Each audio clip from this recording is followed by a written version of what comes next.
जी, इस वक्त मैं शहर वज़ीर आला अल यमीन गंडपुर में मौजूद हूँ। यहाँ पे रोड के किनारे जो लाइट्स लगाई गई हैं वो काफ़ी ख़राब हो चुकी हैं। इनमें से 100 में से एक लाइट है वो जो बिल्कुल ठीक जल रही है।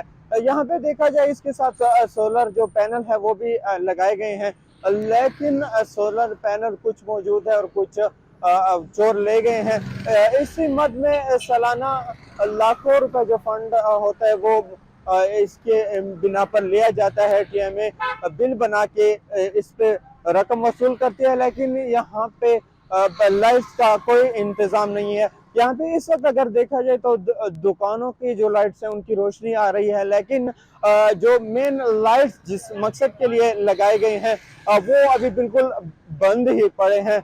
कुछ ही इसमें ऑन है लेकिन उनकी रोशनी भी ना होने के बराबर है। जी, ये सर्कुलर रोड है डेरा इस्माइल खान जो कि मेन सिटी में मौजूद है। इसकी ये हालत है और देखा जाए तो जो शहर की गलियां हैं उसमें तो बिल्कुल स्ट्रीट लाइट्स ना होने के बराबर है। अपनी मदद आपके तहत कुछ लोगों ने लगाई है, लेकिन जो हुकूमत की तरफ से इस मद में फंड लिया जाता है उस पर कोई काम नहीं हो रहा। जी।